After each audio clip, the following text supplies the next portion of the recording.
Con sus 18 años, Trento ha sido el concilio más largo de la historia. El Concilio Ecuménico de Trento se inauguró el 13 de diciembre de 1545 y se clausuró el 4 de diciembre de 1563. Su objetivo principal fue la determinación definitiva de las doctrinas de la Iglesia en respuesta a las herejías de los protestantes. Un objetivo ulterior fue la ejecución de una reforma a fondo de la vida interior de la Iglesia, erradicando numerosos abusos que se habían desarrollado en ella. Se convocó el 28 de noviembre de 1518. Martín Lutero había apelado del Papa a un concilio general porque estaba convencido de que sería condenado en Roma por sus doctrinas heréticas. La asamblea reunida en Nuremberg en 1523 exigía un concilio cristiano libre en tierra alemana, y en la asamblea de 1524 en esa misma ciudad se exigió un concilio nacional alemán para regular temporalmente las cuestiones en disputa y un concilio general para solucionar definitivamente las acusaciones contra Roma y las disputas religiosas. La exigencia era muy peligrosa debido al sentimiento prevaleciente en Alemania. Roma rechazaba terminantemente el Concilio Nacional Alemán, pero no se oponía a la celebración de un concilio general. El emperador Carlos V prohibió el Concilio Nacional, pero notificó al Papa Clemente VII a través de sus embajadores que consideraba conveniente la convocatoria de un concilio general y propuso la ciudad de Trento como lugar de la asamblea. En los años siguientes, las desafortunadas disputas entre el Papa y el emperador impidieron cualquier negociación sobre el concilio. Nada se hizo hasta 1529, cuando el embajador papal Pico de la Mirandola declaró en la asamblea de Espira que el Papa estaba listo para ayudar a los alemanes en la lucha contra los turcos, para urgir la restauración de la paz entre los gobernantes cristianos y para convocar un concilio general que se reuniría en el verano siguiente. Carlos y Clemente VII se reunieron en Bolonia en 1530 y el Papa estuvo de acuerdo en convocar un concilio, si era necesario. El cardenal legado Lorenzo Campello se oponía al concilio, convencido de que los protestantes no eran honestos al solicitarlo. A pesar de ello, los príncipes católicos alemanes, especialmente los duques de Baviera, favorecían el concilio como el mejor modo de vencer los males que la Iglesia estaba padeciendo. Carlos nunca vaciló en su determinación de que se efectuara el concilio tan pronto como hubiera un periodo de paz general en la cristiandad. El asunto se discutió también en la Asamblea de Augsburgo de 1530, cuando Campello se opuso otra vez, mientras que el emperador estaba a favor siempre de los protestantes, siempre que los protestantes estuvieran dispuestos a restablecer las condiciones anteriores hasta la decisión del concilio. La propuesta de Carlos fue aceptada por los príncipes católicos, quienes sin embargo querían que el concilio se celebrara en Alemania. Las cartas del emperador a su embajador en Roma sobre el tema llevaron a la discusión del asunto 2 veces en la congregación de cardenales, nombrados especialmente para los asuntos alemanes. Aunque hubo opiniones divergentes, el Papa escribió al emperador que podía prometer la convocatoria de un concilio con su consentimiento, siempre que los protestantes retornaran a la obediencia de la Iglesia.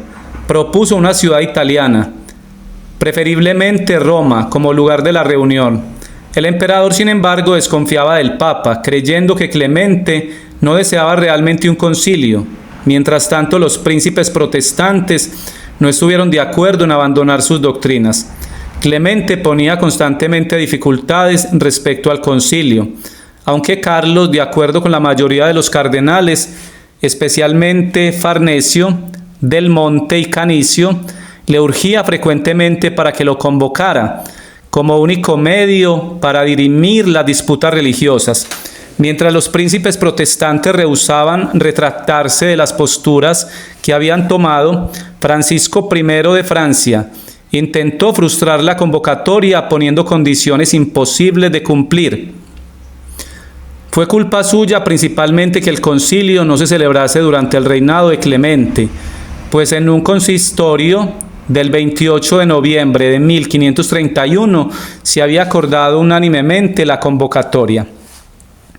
En 1532, en Bolonia, el emperador y el papa discutieron el asunto de nuevo y decidieron que debía reunirse tan pronto como si hubiera la aprobación de todos los príncipes cristianos. Se redactaron breves apropiados para los gobernantes y se comisionó a los legados a ir a Alemania, Francia e Inglaterra. La contestación del rey francés no fue satisfactoria. Tanto él como Enrique VIII de Inglaterra evitaron una respuesta definitiva y los protestantes alemanes rechazaron las condiciones propuestas por el Papa. El siguiente Papa, Pablo III, como cardenal Alejandro Farnesio, siempre había favorecido decididamente la reunión conciliar y durante el cónclave había premiado la convocatoria de uno. Cuando tras su elección se reunió por primera vez con los cardenales, el 17 de octubre de 1534, habló de la necesidad del Concilio General y repitió su opinión en el primer consistorio, el 13 de noviembre. Llamó a Roma a distinguidos prelados para discutir con ellos el asunto. Representantes de Carlos V y Fernando I también trabajaron para acelerar la celebración del concilio. Sin embargo, la mayoría de los cardenales se oponían a ello y se resolvió notificar a los príncipes la decisión papal de reunir la asamblea. Se enviaron nuncios con este propósito a Francia y España y al rey alemán. Fernando. Bergerio, nuncio ante Fernando, debía informar personalmente a los electores germanos y a los más distinguidos de los restantes príncipes gobernantes de la inminente convocatoria del concilio. Ejecutó su encargo con celo, aunque con frecuencia encontró reserva y desconfianza. La selección del lugar fue fuente de muchas dificultades, ya que Roma insistía en que se celebrara en una ciudad italiana. Los gobernantes protestantes, reunidos en Esmalcalda en diciembre de 1535, rechazaron el propuesto concilio, en lo que les apoyaron Enrique VIII y Francisco I. Al mismo tiempo, este último aseguraba a Roma que era muy conveniente para la erradicación de la herejía, realizando, en cuanto a la realización del concilio, la doble intriga que siempre había seguido respecto al protestantismo alemán. La visita de Carlos V a Roma en 1536 llevó a un completo acuerdo con el Papa respecto al concilio. El 2 de junio, el Papa Pablo III publicaba la bula llamando a todos los patriarcas, arzobispos, obispos y abades a reunirse en Mantua el 23 de mayo de 1537 para celebrar un concilio general. Los cardenales legados fueron enviados a invitar al emperador, al rey de los romanos, al rey de Francia, mientras otros nuncios llevaron la invitación a otros países cristianos. El holandés Peter van der Bos fue enviado a Alemania a persuadir a los príncipes gobernantes a que participaran. Los gobernantes protestantes recibieron al embajador poco amablemente.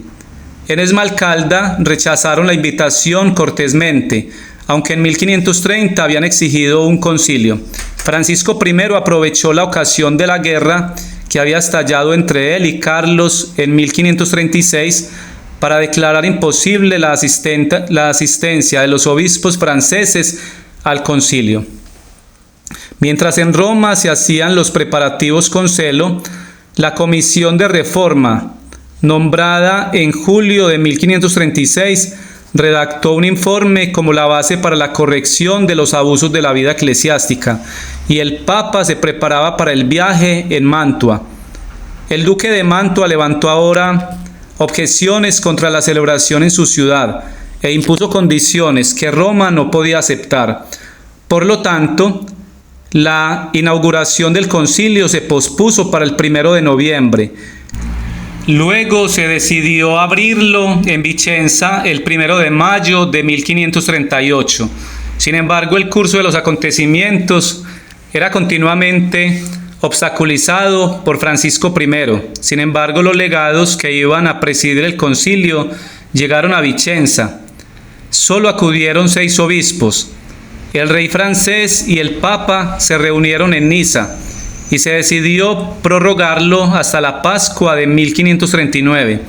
Poco después el emperador también quería posponerlo, pues esperaba restaurar la unidad religiosa en Alemania mediante conferencias con los protestantes. Tras varias infructuosas negociaciones con Carlos V y con Francisco I, en el consistorio del 21 de mayo de 1539, se pospuso el concilio indefinidamente, el cual se reuniría a discreción del Papa, cuando Pablo III y Carlos V se reunieron en Lucca en septiembre de 1541. El Papa volvió al asunto del concilio. El emperador consintió en que se reuniese en Vicenza, pero Venecia no estuvo de acuerdo, por lo que el emperador propuso Trento, y luego el cardenal Gasparo Contarini sugirió Mantua, pero nada se decidió. El emperador y Francisco I fueron invitados a enviar a los cardenales de sus países a Roma, de modo que el colegio de cardenales pudiese discutir el asunto del concilio. Giovanni Morone trabajaba en Alemania como legado para el concilio, y el Papa estuvo de acuerdo en celebrarlo en Trento. Tras otras consultas con Roma, Pablo III convocó el 22 de mayo de 1542 un concilio ecuménico que se reuniría en Trento el 1 de noviembre del mismo año. Los protestantes atacaron violentamente al concilio y Francisco I se opuso enérgicamente y ni siquiera permitió que se publicase en su reino la bula de la convocatoria. Los príncipes católicos alemanes y el rey Segismundo de Polonia consintieron en la convocatoria. Carlos V, enfadado por la posición neutral del Papa en la guerra que amenazaba entre él y Francisco, así como con la fraseología de la bula, escribió una carta de reproche a Pablo III. Sin embargo, comisionados especiales del Papa estaban haciendo preparativos para el concilio en Trento, y luego se nombró a 3 cardenales como legados conciliares. Sin embargo, la conducta de Francisco I y del emperador volvió a impedir la apertura del concilio. Unos pocos obispos italianos y alemanes aparecieron en Trento. El Papa fue a Bolonia en marzo de 1543 y a una conferencia con Carlos V en Busseto en junio, que no logró ningún avance. Las tensas relaciones que surgieron de nuevo entre el Papa y el emperador y la guerra entre Carlos V y Francisco I ocasionaron otra prórroga 6 de julio de 1543. Después de la paz de Crespi, 17 de septiembre de 1544, hubo una reconciliación entre Pablo III y Carlos V. El mismo Francisco I cambió de posición y se declaró a favor de Trento como lugar de reunión, como lo hizo también el emperador. El 19 de noviembre de 1544 se promulgó la bula Letare Jerusalem, con la que se convocaba de nuevo el Concilio de Trento para el 15 de marzo de 1545. En febrero de 1545 se nombró a los cardenales Giovanni del Monte, Marcello Cervini y Reginald Pole como legados papales para presidirlo. Como en marzo solo se habían llegado a Trento unos pocos obispos, hubo de proponerse de nuevo la fecha de apertura. Sin embargo, como el emperador deseaba que se inaugurara rápidamente, se fijó el 13 de diciembre como fecha de la primera sesión formal, la cual se celebró en el coro de la Catedral de Trento, después de que el cardenal Del Monte, primer presidente del concilio, hubo celebrado la misa del Espíritu Santo, cuando se leyeron las bulas de convocatoria y del nombramiento de los legados conciliares. El cardenal Del Monte declaró inaugurado el concilio y fijó el 7 de enero como fecha de la segunda sesión, además de los 3 legados presidentes. Estaba presente el cardenal Christopher Madruzzi, obispo de Trento, 4 arzobispos, 21 obispos y 5 generales de órdenes religiosas. Asistían además los delegados del rey Fernando de Alemania, 42 teólogos y 9 canonistas que habían sido llamados como consultores. Orden de los asuntos. Para realizar su gran tarea, el concilio tuvo que luchar con muchas dificultades. Las primeras semanas se consumieron principalmente en fijar el orden de los asuntos a tratar en las asambleas. Tras largas discusiones se acordó que los cardenales legados propondrían los temas que habían de considerar los miembros del concilio, después que fueron redactados por una comisión de consultores, Congregatio Theologorum Minorum. Serían discutidos detenidamente en sesiones preparatorias de congregaciones especiales de prelados para asuntos dogmáticos y congregaciones similares para las cuestiones legales. Congregatio Prelatorum Theologorum y Congregatio Prelatorum Canonistarum. Originalmente los padres conciliares se dividieron en 3 congregaciones para la discusión de los temas, pero dejaron esa distribución por ser muy engorrosa. Después de todas las discusiones preliminares, el asunto así preparado se debatió en detalle en la congregación general, Congregatio Generalis, donde se le dio la forma final del decreto. Estas congregaciones generales estaban formadas por obispos, generales de las órdenes y abades, con derecho a voto, los sustitutos de miembros ausentes con derecho a voto y los representantes oratores de los gobiernos seculares. Los decretos que resultaban de tan exhaustivos debates se presentaban en las sesiones formales y se votaba sobre ellos. El 18 de diciembre los legados presentaron 17 artículos ante las congregaciones generales respecto al orden del procedimiento de los temas a discutirse. Esto produjo una serie de dificultades, la primera de las cuales fue si se discutiría primero las cuestiones dogmáticas o la reforma de la vida de la Iglesia. Finalmente se decidió que ambos temas debían ser debatidos simultáneamente. Así, después de la promulgación de las sesiones de los decretos referentes a los dogmas de la Iglesia, siguió una promulgación similar de los de la disciplina y la reforma de la Iglesia. También se planteó la cuestión de si los generales de las órdenes y los abades que asistían al concilio tenían derecho al voto, sobre la cual hubo diversas opiniones. Tras largas deliberaciones se llegó a la decisión de que el voto del general de la orden era el voto de toda la orden y que los 3 abades benedictinos enviados por el Papa para representar a toda la orden tenían derecho a un solo voto. Surgieron violentas diferencias de opinión durante la discusión preparatoria del decreto, que se presentaría a la segunda sesión para determinar el título que se debía dar al concilio. La cuestión era si al título de Sacrosanto Concilio de Trento, Sacrosanta Tridentina Synodus, se debían añadir las palabras representando a la Iglesia Universal, Universalen Ecclesiam Representans. Según el obispo de Fiesole, Braccio Martello, cierto número de miembros deseaban esta forma. Sin embargo, tal título, aunque justificado en sí mismo, pareció peligroso a los legados, y otros miembros, debido a su incidencia sobre los concilios de Constanza y Basilea, puesto que podía pensarse que expresaba la superioridad del concilio ecuménico sobre el Papa. Por consiguiente, en vez de esa fórmula, la frase adicional Ecumenica et Generalis fue propuesta y aceptada por casi todos los obispos. Solo 3 obispos que presentaron el asunto infructuosamente varias veces querían la fórmula Universalem Ecclesiam Representans. Un punto adicional se refería a los representantes de los obispos ausentes, es decir, si tenían derecho al voto o no. Oficialmente no se les permitió votar.